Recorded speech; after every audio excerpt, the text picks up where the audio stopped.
Sentence de Sari Sakati.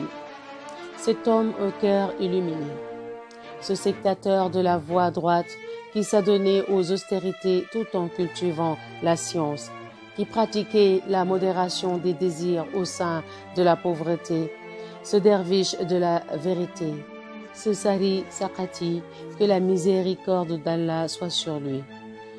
Dans ce siècle, le troisième de l'Hégire, il était le chef des soufis et le maître des savants. La plupart des docteurs de l'Irak étaient ses disciples, comme lui-même était le disciple de Ma'rouf Qarqi. Il tenait une boutique dans la ville de Bagdad. Un jour, il avait acheté pour 60 pièces d'or un lot d'amandes.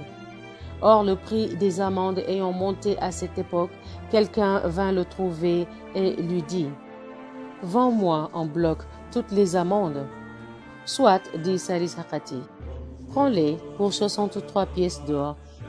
Mais reprit l'acheteur, ils sont très chers actuellement et je vais t'en donner 90 pièces d'or. Non pas, objecta Sari Sakati, car je me suis fait une loi de ne pas vendre plus de 10 pièces d'or et demi ce que j'ai acheté 10 pièces d'or. Il arriva une fois, le feu se mit au bazar de Bagdad, qui brûla tout entier, sauf la boutique de Sari Sakati. Lorsqu'il vit cela, Sari Sakati abandonna tout son bien aux derviches et aux pauvres pour plaire au Seigneur très haut, et se consacrant entièrement aux œuvres de piété et aux austérités. Il servit Dieu durant 98 ans.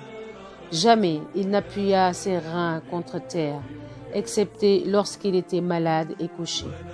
40 ans de suite, son cœur désira du miel sans qu'il consentît à satisfaire ce désir sensuel. Voici ce que racontait Junaid Baghdadi. Un jour, je vis Sari Sakati tout en pleurs. Comme je lui en demandai la raison, il me répondit « Cette nuit, j'ai suspendu en l'air une cruche d'eau pour le faire rafraîchir. Puis je me suis endormi. En songe, j'ai aperçu une hourie et je me suis informé à qui elle appartenait. J'appartiens à celui qui ne suspend pas de cruche en l'air. Et renversant la mienne, elle l'a brisée. Lorsque je me suis éveillé, ma cruche gisait à terre en morceaux.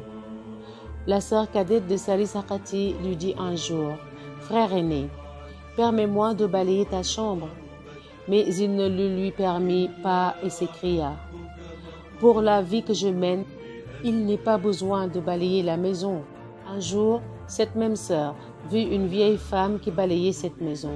« Frère, lui demanda-t-elle, qui est cette femme ?»« C'est le monde, répondit-il, qui brûle d'amour pour nous. Mais comme nous ne faisons pas attention à elle, elle vient ici pour se faire voir et balayer la maison. » On raconte qu'un jour, que Sari Sakati prêchait, un des familiers du calife nommé Ahmed vint pour l'écouter.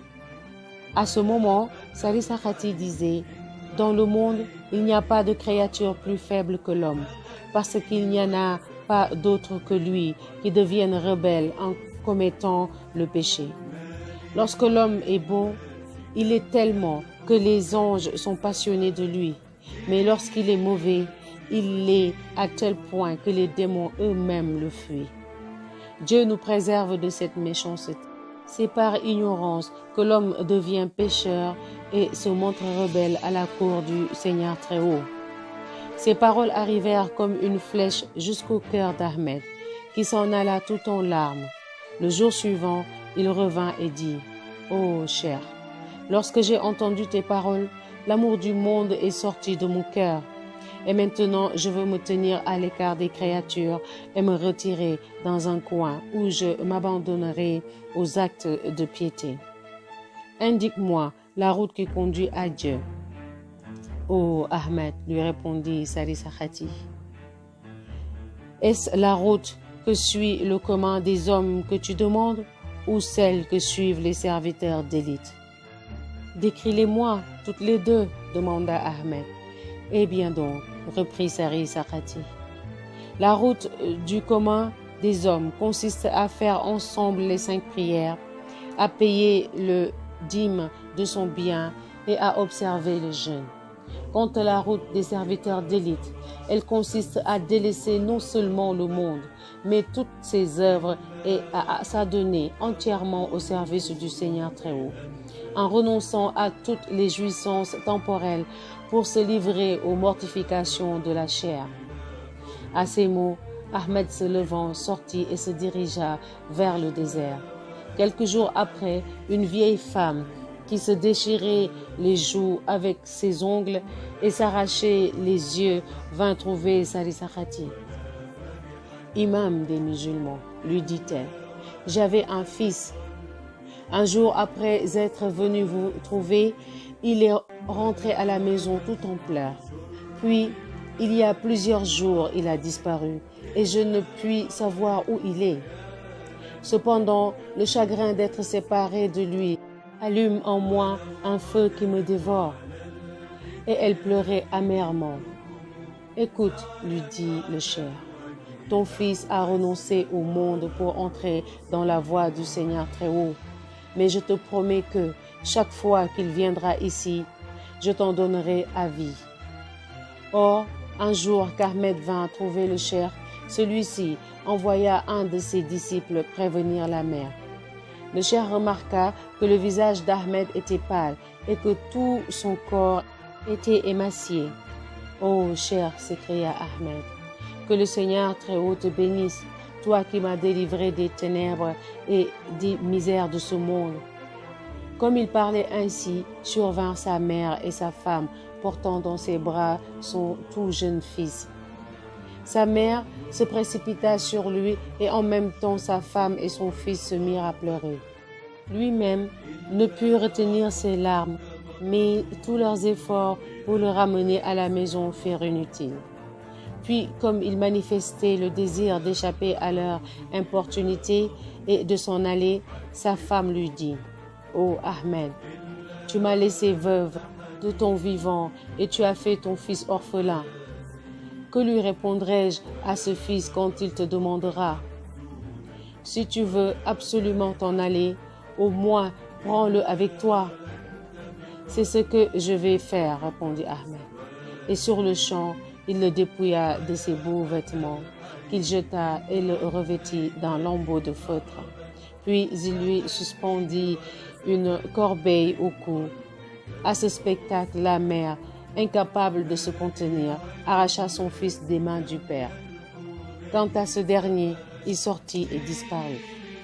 Quelques années plus tard, le soir, un inconnu se présenta devant Sarissa Khati et lui dit « Ahmed m'a envoyé vers vous avec ce message. Ma dernière heure est arrivée. Venez, je voudrais vous voir. » Le cheikh y alla donc. Une fois arrivé, il vit Ahmed couché par terre dans un cimetière, remuant les lèvres en récitant quelque chose. Sarissa Khati lui souleva la tête et la posa sur ses genoux. Ahmed, ouvrant ses yeux, n'eut pas plutôt reconnu le cheikh qu'il lui dit « Tu es arrivé à propos, ô cheikh. » Puis, faisant sa profession de foi, il rendit le dernier soupir. Grâce à l'assistance de Sarissa Khati, beaucoup de disciples d'une grande sainteté parurent dans le monde. L'un d'eux a été Junaid Baghdadi, dont la réputation s'est répandue dans tout l'univers. Sarissa Khati disait « Quiconque veut que sa foi reste intacte et aspire du bonheur de la vie future doit se tenir à l'écart des hommes. Arrêtez-vous à 5 choses dans ce monde. Si vous voulez aller plus loin, vous tomberez dans l'abus. De la nourriture juste assez pour assurer votre existence, de l'eau en quantité suffisante pour apaiser votre soif, des habits pour couvrir votre corps, une maison pour y habiter, un livre pour agir d'après ses enseignements. Renoncez au péché pour vous rapprocher du Seigneur Très-Haut, pour avoir le paradis en partage et pour échapper au feu de l'enfer. » Au moment d'expirer, Sarissa Khati recommanda à Junaid Baghdadi de bien prendre garde à ne pas se laisser absorber par la compagnie des hommes, au point d'oublier la compagnie du Seigneur. Si tu m'avais dit cela plus tôt, lui répondit Junaid, j'aurais renoncé même à toute relation avec toi.